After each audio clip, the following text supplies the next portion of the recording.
Alright, Shalom. It's your brother Dawud coming at you with another video from GMS Tampa Bay 07. First and foremost, I want to give all praises unto Yahweh, Bahashem Yahweh Shah. Double honors to the apostles and elders of Great Millstone that taught me this truth. And salutations to you, Akim, pushing this truth with sincerity on the four corners of the earth.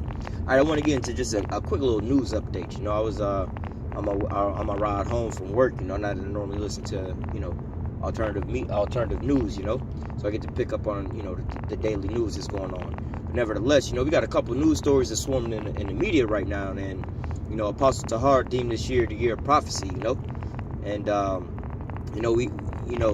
basically a lot of the prophecies is about to start coming to pass. We ripen for that season.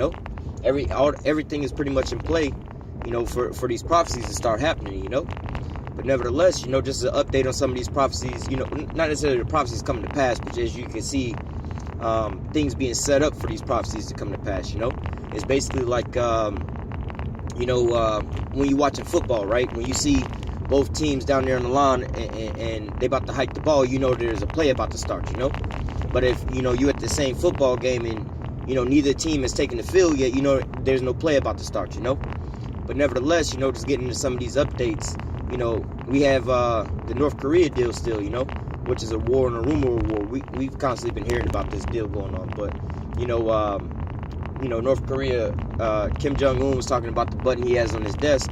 Donald Trump put a tweet out, basically saying, speaking his down talking him, basically, tell him them and a starving regime, basically, that I too have a button.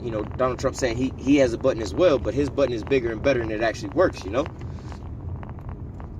Basically they just trading shots, but and if you're getting tired of hearing about this North Korea deal, it's not necessarily the same thing going on and on. All these things, you see them getting a little closer. Beforehand, North Korea was, as what they was putting out in the media, that they was trying to develop their delivery system, for one, to be able to deliver these nuclear missiles over here, and two, they were trying to work on actually the technology to create the bomb, more or less, But I think that that's all propaganda, because if you actually look into those ICBM missiles, in order for you to basically have a intercontinental ballistic missile, this isn't really any new technology. This is what that guy's name, I want to say Wernher von Braun, I think that was his name. He basically created this system, which was, it first started, I believe, as the V1 rocket, then the V2 rocket, in World War II, that Adolf Hitler had, that, when it was basically bombing Europe, This is basically what it was, and they basically took that system and upgraded it, And so when you look at today how they send anything into space, the satellites or anything like that into space, they're basically using the same technology. It's exactly the same technology, And if you understand how these ICBM missiles work, basically they're not even aiming these missiles at a country, They take these missiles and they shoot them up in the outer in the orbit, more or less, to say, Then they let the the orbit take the missile, until they get it to a precise spot, and then they just rain it back down on you, It's a lot easier to hit you as a target, from up above, just dropping down on you, instead of trying to shoot across and hit you that way, And plus, their rockets wouldn't make it all the way across over here, so they just shoot them up into the atmosphere, and then let the orbit take it, and they just use a little bit of gas just at the right point in time and just rain it back down on you, And especially they can hit a wider radius that way, But nevertheless, they have a satellite.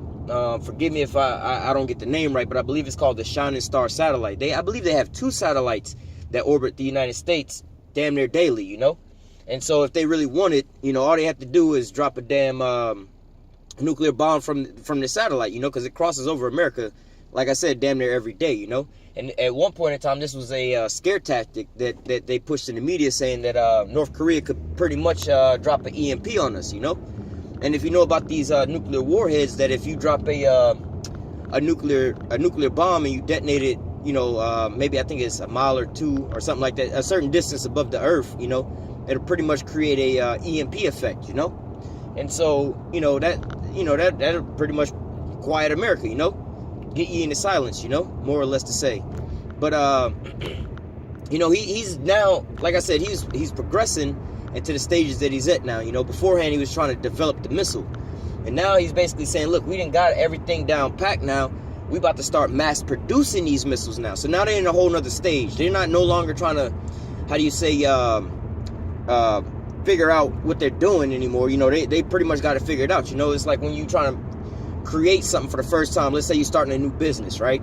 And you have your prototypes, you know, you just in a testing phase, you know, they make a new car or something, or a new game or something. They got to work out all the bugs.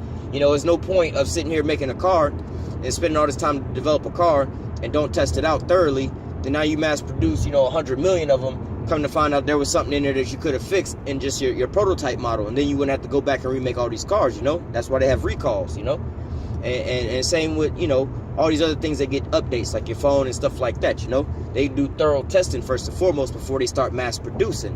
You know, and when they start mass producing, they're ready to sell because the item is pretty much good at this point in time. You know, so North Korea basically what they're saying in there, this is like basically all propaganda. You know, because these elites know, the Hegelian dialect, they run both sides of it, but more or less they're trying to condition the people to get prepped for this, just like if they would have told us in Iraq, we're going to go over there and bomb Iraq and kill everybody up over there, the Americans wouldn't have been down with that, so they kind of coerced the people by giving them 9/11, saying it was some Arab terrorists, and none of those people came from Iraq, but yet and still the people was already with it, but yeah, so North Korea is pretty much in this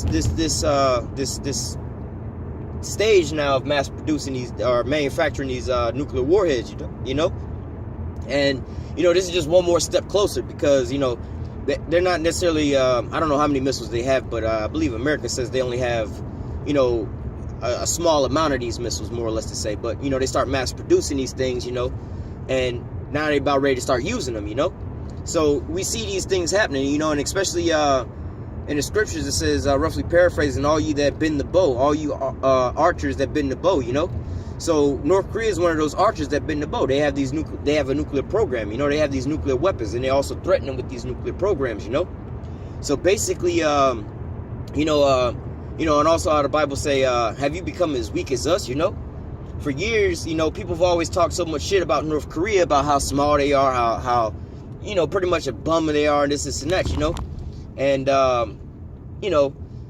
and again, that's all propaganda because, none of us actually ever been over there. It's just, it's like business, McDonald's and Burger King, McDonald's will sit here and make advertisement down in Burger King just so you can think that those statements are true. So you come over to McDonald's, more or less to say, But nevertheless, and also to get us to not like those people over there, they're sheltered, this, and that, But one thing I can say about North Korea is the fact that, from what I see, like I said, I have never been over there or nothing like that, but, they don't have terrorists running rampant in their country, They don't have, for them being so small and everything like that, they haven't been invaded, But somebody as big as Iraq and things like that, they didn't been invaded, So, maybe his so-called nuclear threats and stuff like that in his mind, is his national security, It's his insurance policy, more or less to say, to make sure there ain't nobody coming over there, But again, it's more or less just, propaganda, rumors of wars,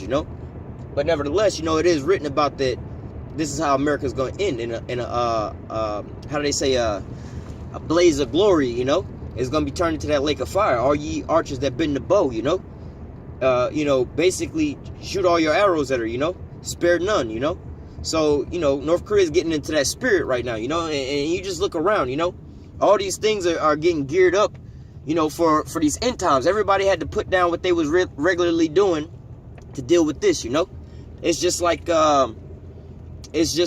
everybody have their regular life. People get up, go to work, go get their kids from school, take care of their kids, go do their own family thing. Everybody got their own regular life, But when something catastrophic happened, like a massive hurricane or a massive snowstorm, and it shut the city down, now everybody's being forced to deal with this one situation, They didn't really want to deal with it, but now it's out there and they have to deal with it, And that's pretty much where we at now.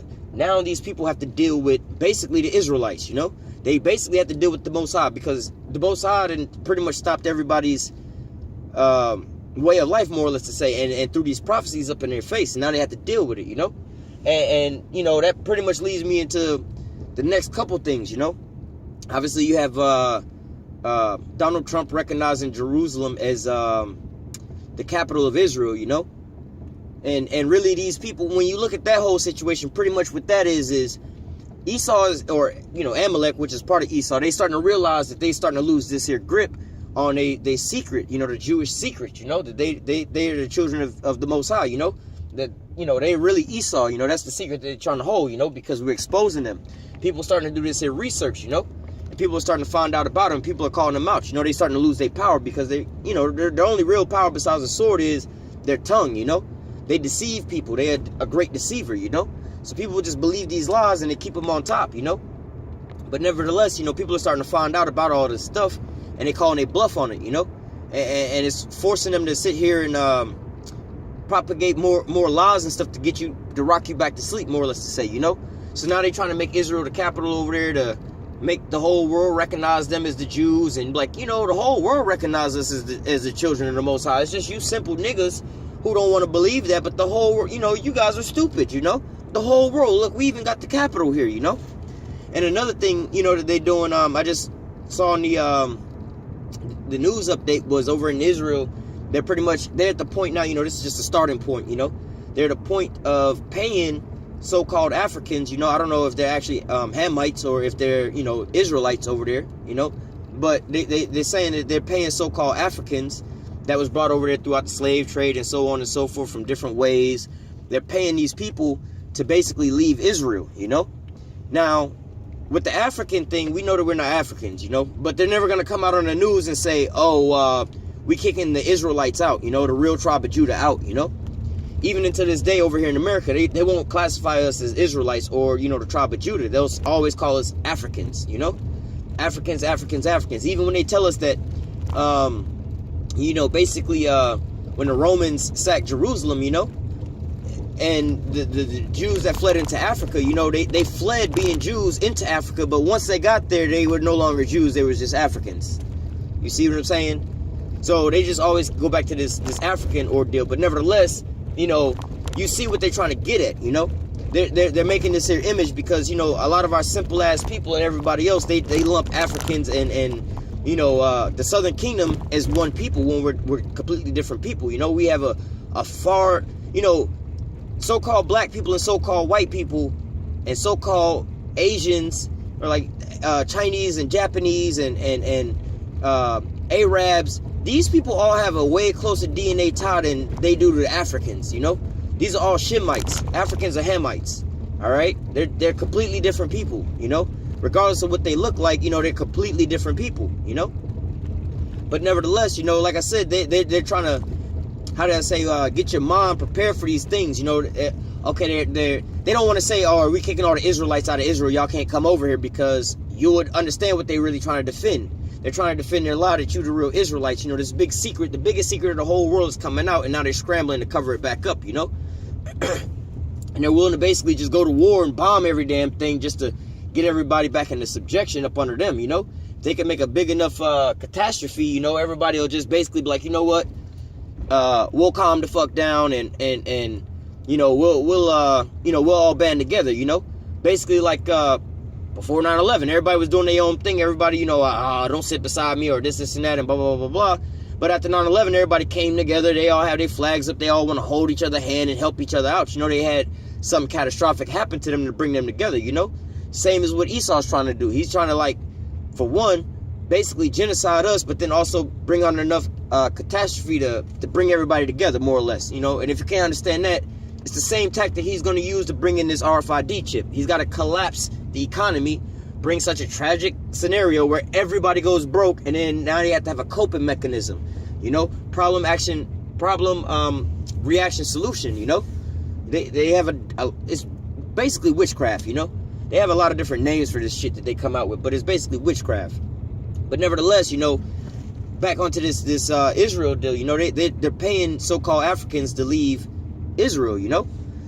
And like I said, you know, this could be, you know, it might not have, I mean, I'm not going to say there's not actually any Africans or any Israelites actually over there, but hypothetically, it could be, you know, for an example, there could be none of them actually over there at all, but they're putting this on the mainstream media just to further subconsciously separate the real children of Israel from that landmass, the name Israel and all these things, you know?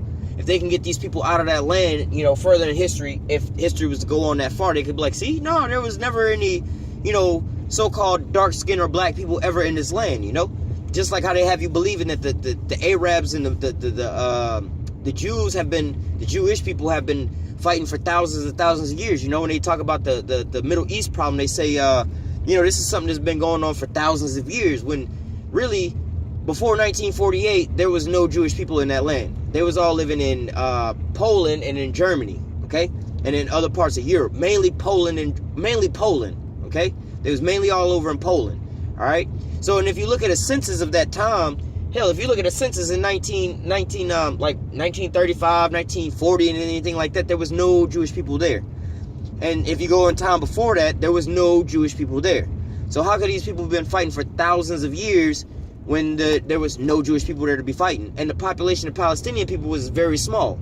And even to this day, they don't really have no military. So how are they fighting for thousands of years, you know? And another thing, you know, just looking at their numbers and stuff, we're not even going to go into the numbers of they census and stuff like that, you know? It's just, these are just converts, people who just, you know, they didn't just change their fucking name, you know? Before, you know, before whatever year they deemed us African Americans, if you was to take a census over here in America, there would have been 0 African Americans. Right after they didn't change the name of it, you have a big population growth of African Americans. You didn't have a big migration or nothing like that. They just changed the fucking name, you know? And that's all that happened. But nevertheless, you know, these prophecies are starting to come to pass, or these prophecies are getting set up to come to pass. You see all these things in the woodwork, you know, being set up for this domino. You know, you got the last domino in place. You about ready to knock them all down now, you know? So, you know, before I get cut off, I just wanted to, you know, put that out there on these news updates and how important it is to be watching these prophecies come to pass, you know? Like Elder Apostle Tahar said, you know, this is the year of prophecy. So, you know, it's, hey, the season is ripen, brethren. The season is ripen. It's time to get in gear, you know? Do, you know, how do you say, step up your game, you know, as best as possible, you know? How do I say, you know, it's like you at a job and, you know, they about to start making cuts. Just make sure you got all your shit together, you know? Now ain't the time to be showing up to work late, you know, slacking off, taking a little extra time on break and stuff like that. Now it's time to be trying to get all them, you know, as much done as you can, you know? So with that, we're going to go ahead and close that out, you know? Lord willing, it was edifying. Until next time, I want to say, Kal Halal Yahweh, Bahashem Yahweh Shah. Double honors to the apostles and the elders, a great millstone that taught me this truth. And salutations to you, Akim, pushing this truth and sincerity on the four corners of the earth. And for you young brethren that's watching these videos, you know, you on the fence line, you know, Quram Yashrala means Razo Israel. Pretty much stand up, you know. It's time to go ahead, you know, read Ezekiel 37, you know, starting at verse 4, go down to verse 10, you know. This is that exceedingly great army that we blowing that breath on for you to go ahead and stand up. You know, it's about that time, you know. We out here in the battlefield, we fighting. We fighting with these strongholds. Each one of these videos is a small little battle, you know. Exposing them and exposing their lies. See, with all these videos, they got to keep coming out with these things to counter all this stuff. So we're going to keep pushing it to the very end until we take the kingdom, you know. We slowly taking it now. So until next time I say, Shalom.